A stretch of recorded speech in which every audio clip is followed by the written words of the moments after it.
Hi, everyone. Welcome to the third and final day of the Future Food Convention. For those of you who've been with us since the first day, thank you very much. And for those who are new to the convention, let me quickly take you through the program and introduce you to our core team. The backbone of this project is Charlotte, who co initiated holytisch and works as an action learning expert in the field of agroecology. My colleague Joella, who will also be moderating sessions today, works on agrosystem regeneration with a company called Seawater Solutions. I'm Damini Raleigh, a Delhi based food journalist, and I joined Holy Tisch earlier this year. We all come from the same university, the Slow Food University of Gastronomic Sciences. And for this year's Future Food Convention, we've pulled together some very special people from across the globe who are doing incredible work in the area of food sovereignty. Just like we've done so far, today as well, our speakers will delve into ways to achieve that much desired goals through sustainable rural development, localized value chains, and put before you some interesting business models. For this session, we have joining us Krishna McKenzie, a natural farmer and musician from Auroville, India. Krishna started Solitude Farm, a natural farming unit, in 1996 with a group of people from Auroville. Inspired by Japanese farmer and philosopher Masanobu Fukuoka, he developed the farm in accordance with the tenets of natural farming. The farm boasts of over 200 edible species today and has a café, the menu of which is decided based on what the farm yields. Krishna also runs a YouTube channel by his name where he offers glimpses into his life on the farm, shares insights into permaculture and natural farming methods, and does recipe tutorials. Welcome to the convention, Krishna. Thank you so much for having me. I want to quickly remind everyone who's watching us that at the end of this conversation, we will have a 15-minute deep dive session where you can interact with Krishna and ask him your questions. And now, for you, Krishna, before we get into the work that you do at the farm, let's talk a little bit about Masanobu Fukuoka, his work and his philosophies, and the way in which they've inspired you. Okay, well, Masanobu Fukuoka, who wrote the One Straw Revolution, has been the guiding light of everything I've done at Solitude Farm. And I had the opportunity to meet him about 18, 19 years ago in Vandana Shiva's farm in Dehradun. And he was a short little guy with a white beard, indigo kimono, wooden chapels. And he didn't speak much. He was already 92 years old. He did more like little calligraphies and drawings to express himself. But one thing he did say very clearly was that only a fool will understand his relationship with Mother Nature. And I think that that's very pertinent in the world today. In that, we've put a man on the moon. We've just sent a little buggy onto Mars, sending back audio bytes and video and stuff, and yet there's no water left in Chennai or in Hyderabad or in Bangalore. Yeah. There is the air is so bad in Delhi you can't breathe. Yeah. Yeah. Take it from someone who. So all of man's success is appears very, it's very sad. There is no success. This relationship with Mother Nature is not achieved through strategy. It's not achieved through cleverness or PhDs. It's achieved through humility, gratitude, and an acceptance and a relationship with Mother Nature, which is best reflected in knowing where our food comes from. So a lot of people, when they talk about Fukuoka, they'll go into his techniques and non-tillage and how did he grow the rice using clover. I don't think that's really what Fukuoka was talking about. That was what his experience was.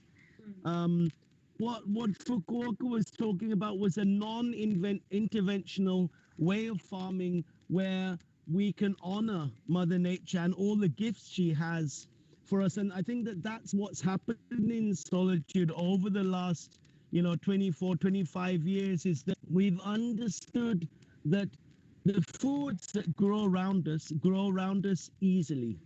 And if something grows easily, it grows without effort. So there's no expertise, there's no chemicals or machinery. And if it grows without effort and easily, it's in abundance. And if it's in abundance, it's non-exclusive. Rich can have pizza, or rich can have organic quinoa. But the poor, they can't have those foods. But rich, a king and a beggar can equally have drumstick spinach because in this bioregion, because it grows easily. And you start to see that these foods, they have very high medicinal and nutritional value. Right. And these foods are the very fabric of our culture. Yeah. So when you look at a culture like in England, where we've actually lost our culture, because I'm from England, there is no culture left. It's beer and football. And you sort of see the society doesn't have a relationship with where its food comes from. There's a fragmentation in the society. Whereas if we look in, say, somewhere like Tamil Nadu, it's also struggling, but there's still this sense of knowing, the colors of my culture, the nutritional, colors of my culture, the drumstick spinach, banana flower, banana stem. Now today in the cafe, we had elephant foot yam and green papaya, and the aparajita flower and the lemongrass and nanari root and all these things. So you see that this subject that people, that we've become a little bit known for over the last few years is really not about organic farming. This subject is about cultural redemption. It's a reclaiming of who we are as a society, because knowing where our food comes from is really it's the lowest common denominator. Your opinions, whether politically or your taste in music or what religious leader you follow, or you like Krishnamurti and I like Sri Aurobindo, those are all things we may fight against, for if you are vegan and I eat meat. But actually, they're all cerebral, they're all conceptual, they're all ideas, ideals, and they have no intrinsic reality. But if you put a drumstick spinach in between us, we both enjoy the drumstick spinach. It gives us a common value in our society. So I think that's what Fukuoka has actually illuminated. That's what he's shown here at Solitude through his teaching, that it's that Mother Nature, she wants us to be well, and she has so much to offer us. We have to just give thanks and use it. Yeah. You've made some very interesting points there, Krishna. I'm just going to break this up a little bit and maybe we can elaborate on a few of these ideas. One is the idea of coming to a point of non-action, which is Fukuoka's idea. You just spoke about it, that it all already exists, that the natural ecosystems have a way of regenerating themselves, and we just have to trust their instincts to do so. So could you tell me a little bit more about that in the context of your farm? Well, I mean, what's happened in the farm is this: we've had this cafe, So this cafe happens to be a vegan cafe. I mean, I love veganism. I'm not a strict vegan, but I love veganism. But it's more vegan because it's the most logical thing to do here, But it's more than vegan. It's a local food cafe, more than even organic. It's about what grows locally, because it's implied that it's organic when it's local. Yeah. And it implies that it undermines industrialization. So if we start to, imagine right now we go for a little walk around the farm, I can start to show you so many plants that grew without any effort. There's a guava, there's a ramphal, the ramsita, the brother fruit of the custard apple. There's papayas, there's haldi, the turmeric. There's different types of okra. There are a host of spinaches and weeds like balloon vine and the climbing pea brinjal and nanari. And there are things like the wild brinjal, the jungly bengan, the sundakai, turkey berry, and papayas, and the kandari chili, and the tipali. And all of these foods, they grow without effort. So if they grow without effort, they obviously those are the things we should be valuing, because they have no ecological cost. If you compare it to, say, potatoes, to bring a potato to our plate, and I don't want to appear a hypocrite, because I also eat potatoes sometimes. It's very difficult to extract oneself from the industrialization of food. But the reality is, potatoes, they require an incredible industrialization to bring them to our plate. And the main thing of that is the food miles. So to bring a potato, we have to manufacture a lorry. So there are factories for the tires, factories for the paint, factories for the metals, factories for the plastic and the electronics and the glass and the petroleum and the infrastructure for the petroleum, oil rigs, refineries, pipes, tankers, etc. And so we see, compare that to something like elephant foot yam that we had today that just grows, it grows on its own, it keeps growing, or the arabi, Hindi mein arabi, or the taro, sweet, the what we call sepan kalang in Tamil, or or tapioca, or even sweet potato. All of these things grow very easily. Or palm root, it's a very starchy root, the palm root. Now, the palm root, little old lady is sitting on the street in the bus stand selling that for 10 rupees a bundle. But if you go back 50 years ago, every single house in every single village in Tamil Nadu would have had that growing outside their house. Now I have people coming here, they don't even know what it is. And they don't know how to eat it. So you see, the thing that grows easily, any intervention, is obviously the thing that is best for us ecologically, nutritionally, medicinally, economically, and it's the color of our culture. It's the thing, it's the foundation upon which these amazing cultures with their dance and their music and their spirituality and their language, their poetry, all of that's emerged. We're in Tamil Nadu, so we talk about the culture here. But if we were in Germany, where Charlotte is, you have an incredible culture that's emerged there, say in the Black Forest. That culture has emerged because the people they knew went to harvest this berry and to make juice with this and to make, this and that. And if you were in Peru, it would be the Peruvian culture. So every civilization on this has grown because there was an easy access to food that grew easily. If food was difficult to grow, there wouldn't be a Tamil culture with all its depth and it's such incredible, awesomeness. And it's the same for every culture on the planet. That's true. That is what a culture is. That is the culture. It is this relationship. Yeah. So when we lose our culture, we lose our humanity. And I think that that's what's happening in America and England and places where the coin is defining the nutritional profile in a society and not the relationship with where the food comes from. Yeah. No, you're absolutely right. So many of these foods are our nutritional heritage. And I think just by consuming them, like you said, we don't just sort of create a renaissance of well-being, we also redeem ourselves culturally. But the foods that you do talk about, even in India, have sort of fallen out of, are no longer a part of the popular imagination. And I think bring them back onto our plates, consumers have a very important role to play. And as somebody who produces foods, how important do you think their role is, and what do you think consumers can do differently to kind of reclaim this nutritional heritage?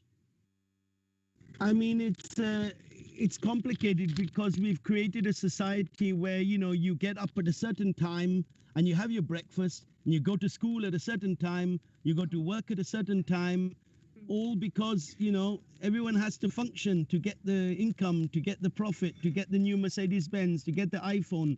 The paradigm of success is so defined by monetary gain, but we don't see success as cultural or social or educational. We don't see profit as collective. We don't see profit in a simple joy of a friendship, or something shared. So I think that start to consider those things. A lot of people want to start farming.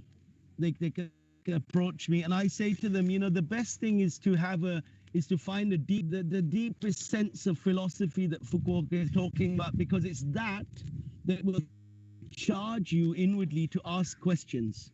And when you ask those questions will point you in the direction that, it's the consumer who has to change this paradigm. It's not the farmer. If you ask a local farmer about, balloon vine and the tudavale, the moratakan, and the different weeds and the different plants that grow easily, he'll know about it.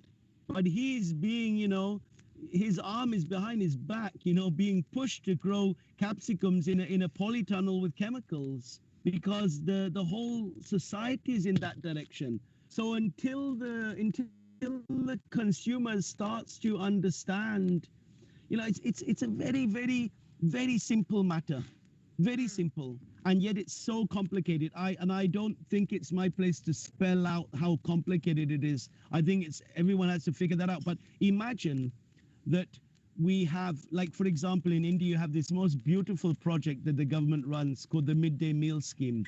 So imagine on the midday meal scheme, the turkey berry, the jungly bangan, is given once a week. I think diabetes should probably be eradicated in one generation. Imagine green papaya is on the menu. Imagine, all these drumstick spinach is on the menu. And once a month there is, tamarind leaf dal, and there is this traditional food and that traditional food. The farmers providing the food to the midday meal scheme would have an easy job, and they know it. It is their knowledge is based in that.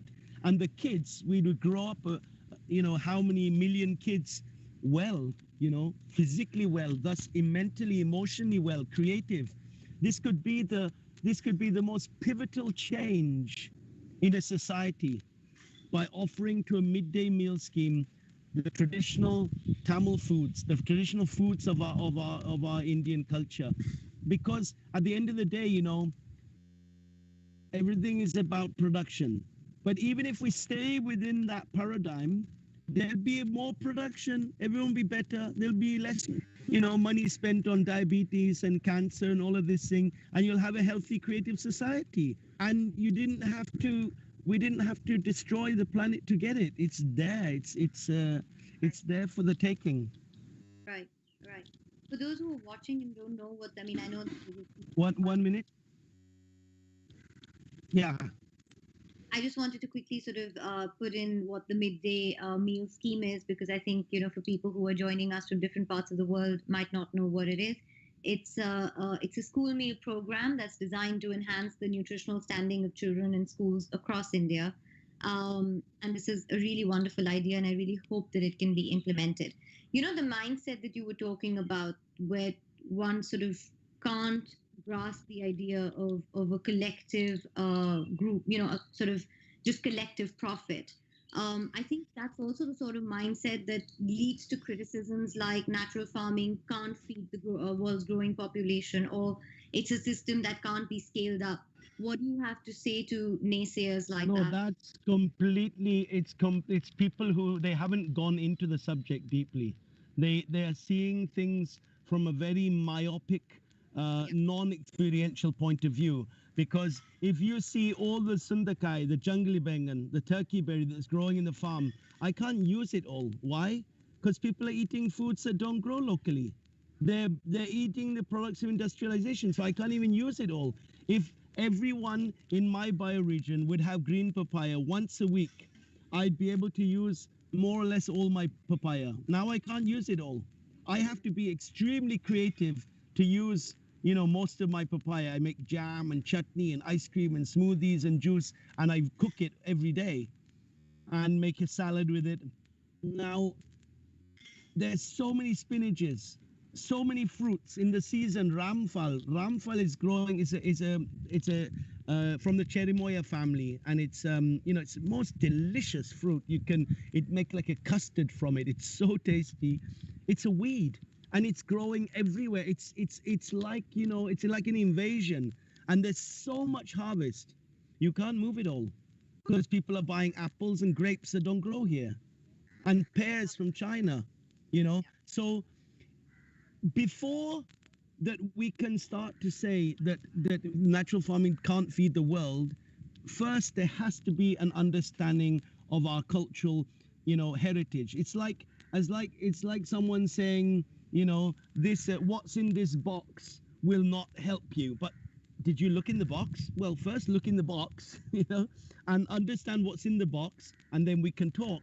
But people are talking from a very, very linear sort of Descartesian paradigm or on food within. It's like when Fukuoka talks about, research, on the soil. You take the soil out of the natural environment, you put it in the lab, and in a very unnatural conditions, you start to compare it to very arbitrary things. Yeah. This will not yield accuracy. This is Right.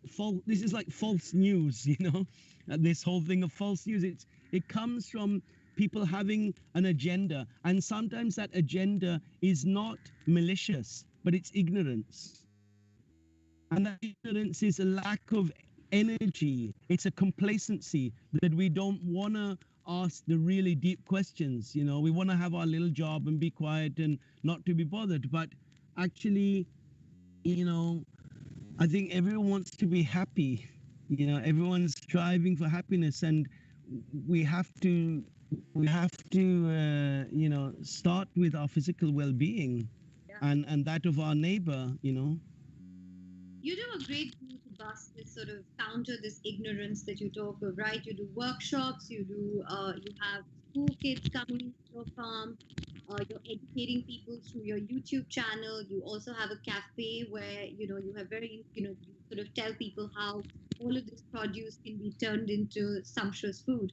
Mm. Um, how has that journey been for you? What are the sort of responses that these efforts elicit? Tell us a little bit about that. Well, I mean, it's an ongoing journey because the ignorance starts with myself. I'm the first guilty party because it starts with how we think. Yeah. We see ourselves as separate entities. There's ego. We're struggling with ourselves. So I think that deeper spiritual inquiry has to be alive personally. As far as my efforts in the society with YouTube, with the cafe, with the education, with my music festivals has gone, the response has been, yeah, it's been kind of overwhelming. Actually, it's been extraordinary, and it keeps growing. I think that about 6 7 years ago, I recognized that people are very proud of their culture, and their identity, and yet they're disassociated with the origins of that, and those origins lie in this relationship. So I started just to focus on that, and then the media picked it up, and the TV and newspapers and all of that sort of thing, and I've just received a lot of love, actually, especially from the Tamilians, because I also speak reasonable Tamil, enough to convey my ideas, and the warmth I've received from local people is really been touching. And what it shows me is that it's, of course, I'm a Westerner talking Tamil about this particular subject. It's kind of intriguing, but it's the subject matter that I'm talking about is what's touching people, which means this is alive in people. Yeah. And I also, everything I do, I try and show people that this is something you can do today. This is something you already know, you Yeah. know, just value who you are. I have a friend in Kerala, Suprabha Session, who works with the tribals, incredible person, and in the jungle. And her whole thing is like, to the tribals, just be you. You don't have to be anything but you. Value that which you are. And so yeah, it's growing beautifully. I mean, there's a lot of things I want to do. Like I'm looking for partners to work with on film. I'm an actor, actually. It's one of the things I do. And I have a sort of mockumentary that I'm trying to make, and I have also various educational things that I want to improve, Mhm. and I want to bring my things forward. But I feel it's all unfolding in a very organic way, and it's very moving, actually. That's great. That's great. The other thing I also wanted to talk to you about was soil health. So, natural farming methods or regenerative agriculture place very special attention on soil health. And, sort of works on the idea that what's beneath the soil is just as important as what's above it. Mm. Um, Tell us a little bit about that. Talk to us about. So the soil is the starting point in any journey, with on a road back to nature, on a cultural redemption. And what I had some quite interesting insights over the years, and The first one was the life in the soil, the millions of microorganisms, mold, bacteria, insects, earthworms, fungi, mycelium, the small animals. That life is directly proportionate to the fertility. So you can say life equals fertility. So this is the equation of the natural farmer. And that life is in the soil. It's what's creating the soil. So when we see a soil that's very porous and thus requires less irrigation and has a beautiful smell, it has a particular structure. That structure is the life in the soil. It's the interaction of all that life in the soil, and that itself, the structure, which has a very practical effect on the plants, that is a divinity. So in India we call her Bhumidev, in Europe they call her Gaia, and in South America they call her Pachimama. Every civilization has worshipped the soil, but it's not a concept. It's not an idea. Oh, Bhumidev, Mother Nature. It's not an idea. It's the actual physical reality of that structure of the life in the soil. That is the divinity. So what you see in Solitude is the one thing, if you came here and you had to say, Krishna, give me 2 minutes and I'm leaving, what one thing? Return organic matter. That's what Fukuoka's book is called, The One Straw Revolution. Return the straw back to the soil. Return organic matter. Because when you do that, you're facilitating this divinity. You're allowing Mother Nature to grow more and more. And what happened in Solitude was that we return organic matter, and now I see ramphal everywhere. I see tamarind and guava and a lot of spinaches and the custard apple, and I see nanari and different weeds and sundakai and all these things, okra coming up on its own. So the proof is there. And from there, this education spiel, this talk has emerged, and it's holding water. Like just now, this group came and they had a lunch, and I gave a talk, and they're like, "Wow, it's really, really good." I said, "I think it's because it's real what we're talking about. That's why it's good. Otherwise, you wouldn't leave feeling well." Yeah. So there's an authenticity in this, and it starts with the soil. You can say the taste of well-being is the soil. The taste, when you have a papaya here and you go, wow, all of a sudden I realize I like papaya, that's because of the soil. So that happens simply by returning organic matter, and that is a divinity, and it's not a concept. It's physical. It's this actual soil in your hands, and you don't have to do anything, and you can't understand that. There's no way you can know that. You can't take it to a lab and become PhD and claim to know it. Fukuoka says only fool. The Japanese word for fool is a baka. So only baka will understand his relationship with nature. That's to understand that you can't know the soil. We can't return this much phosphorus and this much potassium and this much nitrogen. You don't know that. Nature, she knows that.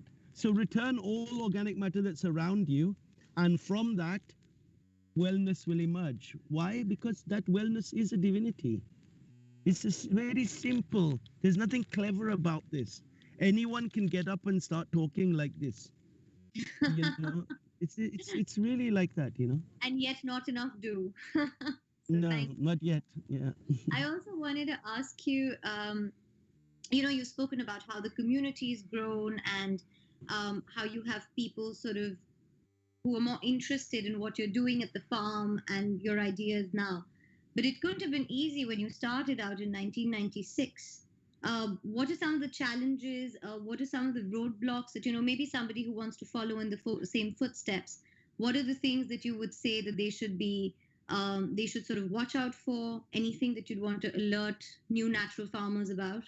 I mean, I think that, my growth has not been linear at all, I mean, the main things you grow, I think, are your own personal stories, your love stories and your own personal struggles about growing up, I think that once I met Fukuoka, that was in 2003, I felt like I had a diksha from him, like it felt like that. I met my guru. Since then, it's been going like pretty plain sailing. It's been emerging. But and the mistakes, I wouldn't take them back for anything, because it's the mistakes that have taught me time and time again. So Tell us a little I think, mistakes. Where did you think you faltered, and how did you course correct? I mean, it's not that I faulted. It's that it takes time to understand that you don't have to do anything. So I would say those challenges are more personal than anything. I think that when you have that deep conviction in your heart that it just, there's nothing you can do to improve upon nature, that story will unfold, and it's got nothing to do with techniques. That's really important to understand. The techniques will change according to topography, climate, geography, even demographics. I would say the most important thing is this conviction to be oneself, and that one's relationship with Mother Nature is really at the heart of that. Because the mistakes in natural farming, those are going to be your blessings. If anything, I wouldn't try and. I mean, people come here and they say, "What can I do?" And I say to them, even before becoming a farmer, just start eating local food. If you start doing that, that will lead you to growing one thing on your balcony, whether it's a spinach or a mint or whatever. And you do that one thing and use it, it'll mean you'll start doing something else. And you'll stop that little old lady in the side of the road and you'll buy a banana flower and you'll start to use that. And if those foods start defining who we are, individuals, they'll define our families, they'll define our children. And that will then define an agriculture, it will define a whole civilization. So it's, I would say that's the is to be very clear. Like, a lot of people are looking at using the word natural farming, but I don't feel the deeper sense of what it really is about is understood. It's still within a sort of, economic model of, the deeper sense of, like Fukuoka said, the aim of agriculture is it's not the growing of food. So it's something inward, I would say. And if you don't have that inner flame, I don't know if you'll have the energy to face all the challenges. Like before, I used to get laughed at, like this green papaya nonsense and turkey berry, and who wants this chicken spinach? No one wants to eat that stuff. And now I think we came very high on TripAdvisor, our cafe, and people are coming here, people who don't know me, they don't know my work, but they've come, I've heard about this famous thali. So a banana stem curry is becoming a destination food. Now, for me, that is massive. That is huge. So I feel, and I don't feel like I did that. I feel my Mother Nature, she did that, That's her. That's her. She was always there. She was always ready to give that. But somehow it's, she's had a bit of a breathing space, and, she's able to shine. Great. Thank you so much for allowing space. Thank you so much for the work that you do and for this conversation. We'll now take it to our deep dive, which was on Zoom, where the participating audience can ask you questions. Okay. Thanks very much for joining us. So much for your sharing, and I really appreciate how much in touch you are with your subject, with this subject. So yeah, it's really refreshing. Thank you. Thanks.